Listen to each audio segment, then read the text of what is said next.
Today's video is on the Balaur Arms Knightly Arming Sword. The pretty wide blade. Pretty solid on the cutting. We'll take a look at some specs on this one, up close looks, and we'll look at the cut testing. Let's get to it.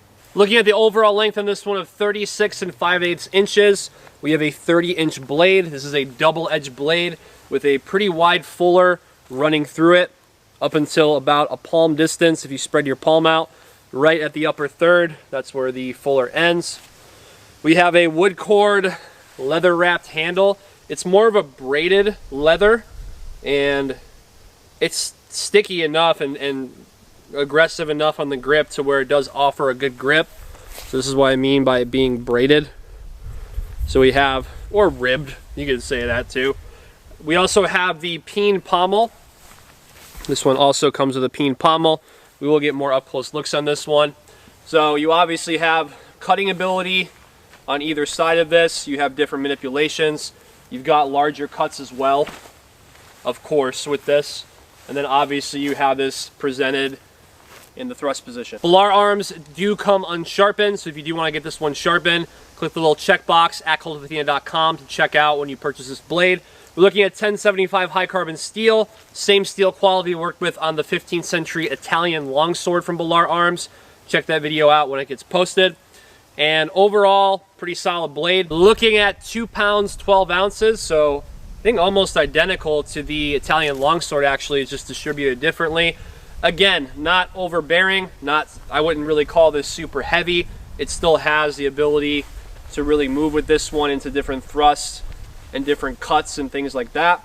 So more of a robust blade than anything.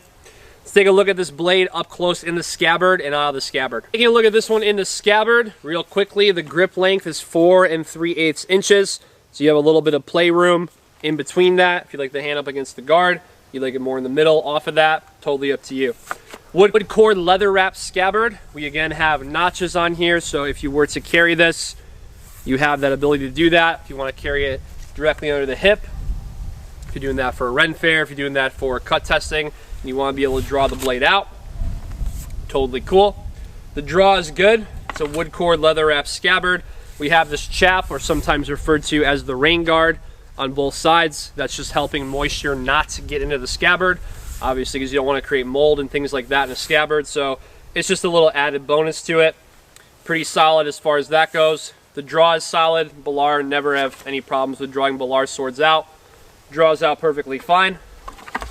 And back in the scabbard, nice and solid.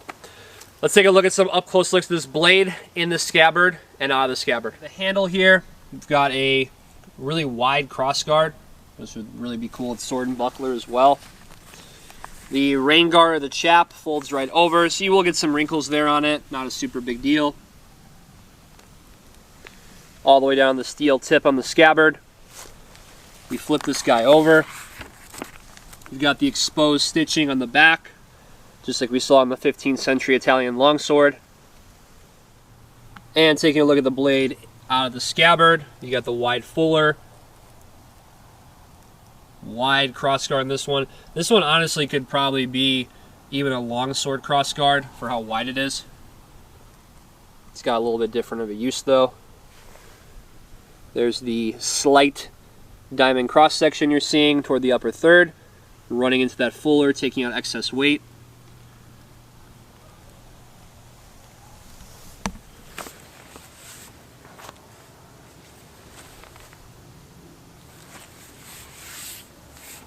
Running over to the cut testing on this one, did really solid.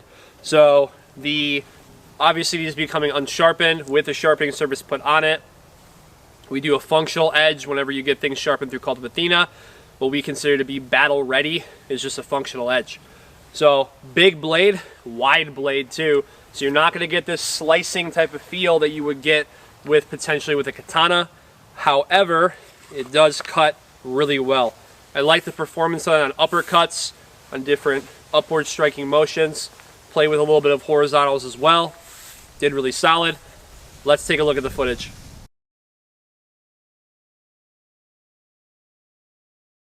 The recut testing on the arming sword from Balaur Arms. Really good job on the edges on this one.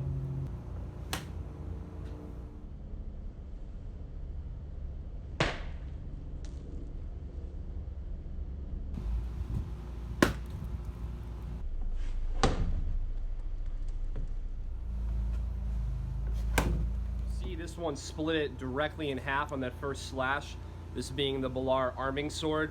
Did really well. Remember, these are recuts. That's why they're being done, as the review itself is a separate video. And then I'm recutting these for this month. Got a great edge on these. Thank our sharpening guy in the comments below. That way you can get a sharpening service and cut some tatami just like this.